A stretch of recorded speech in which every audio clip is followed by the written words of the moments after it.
Hey everybody, it's JJ. And right now what I want to do is I just want to talk to you about a really cool fire starter from Survivor Fire Starters. And I'll throw the link up in the left hand corner there. Roland sent me this, I don't know, it's been a while back. I've given a couple away, and I used one of them in my video on how to use a magnesium fire starter. And I'll link to that video in the description as well if you guys want to see that. This is a pretty cool little fire starter, and I'll get into all the reasons, you know, why here in just a second after we get started. All right, guys, stick with me.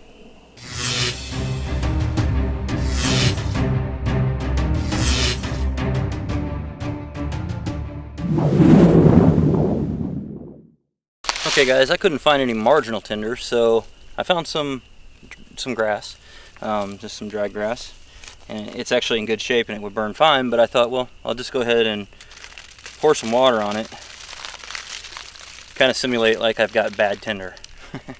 So we'll see if we can get this going and some kindling going with the magnesium fire starter. Okay guys, so as you can see, what I've done is I went ahead and piled up a pretty considerable little pile of magnesium shavings. It's probably about the size of a golf ball. Now, you probably want to go about this size or so if you were dealing with a marginal tinder like this grass that I just soaked with water. So I've just kind of shaken this out a little bit, and what I'm going to do is I'm going to spread this over the top of it and see if we can get it going well enough to go ahead and light that kindling right over here. So let's see what happens. Spread this on the top, move these over here. I'm gonna kind of spread this right over the top of it. That way it's over it, and then I'll kind of come in from the side with the ferro rod.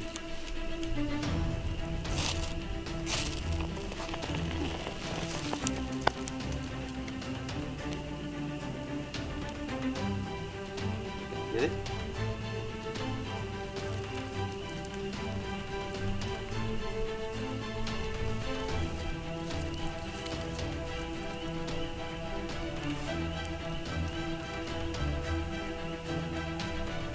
Going to be questionable.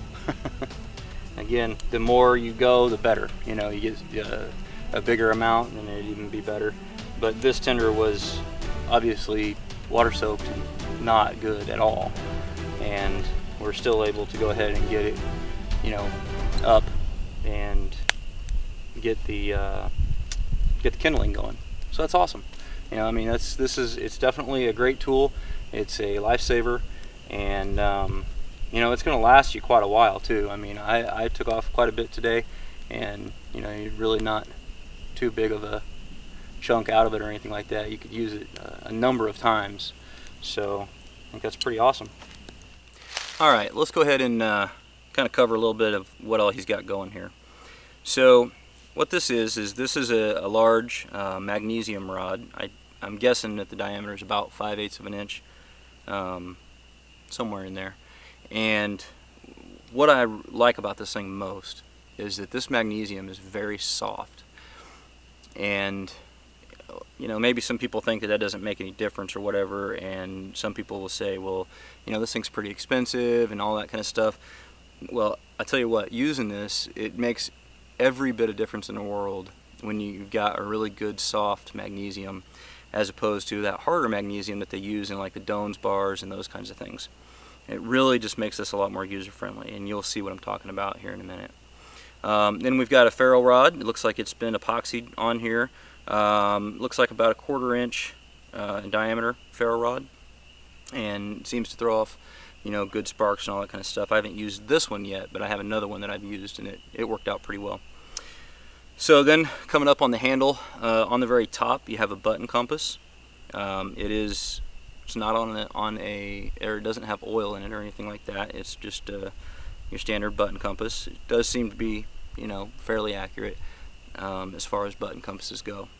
I'll throw in real quick on button compasses. I've actually had one save my life before. I navigated down off of Mount St. Helens in a snowstorm, pretty bad snowstorm with one. and they do work, and they're not junk, you know, and they can actually help you.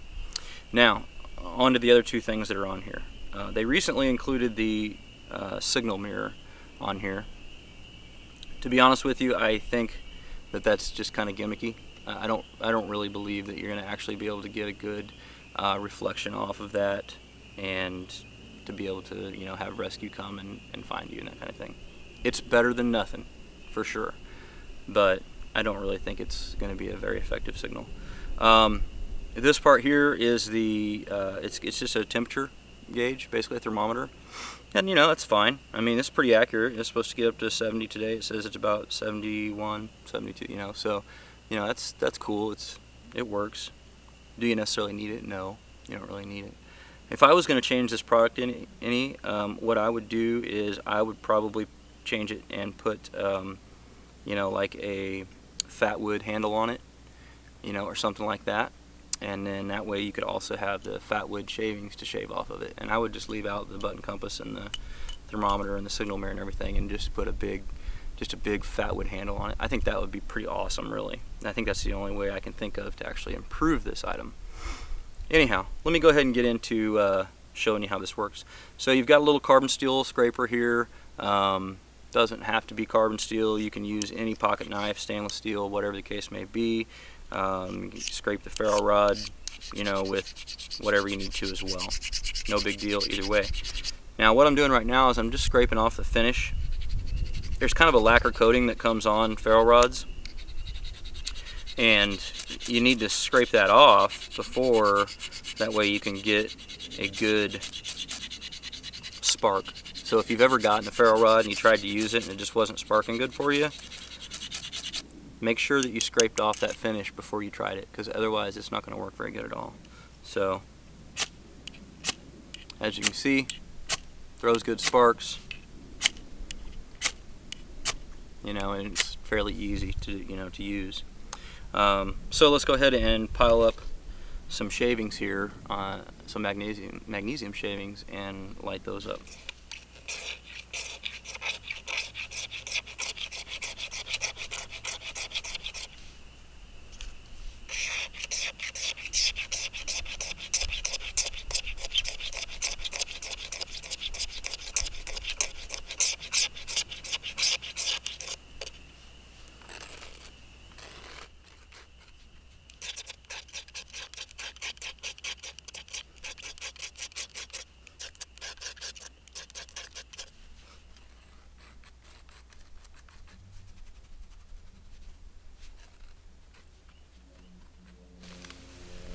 Okay, so there we got about a quarter size built up. I'll go ahead and light that, show you what it looks like again.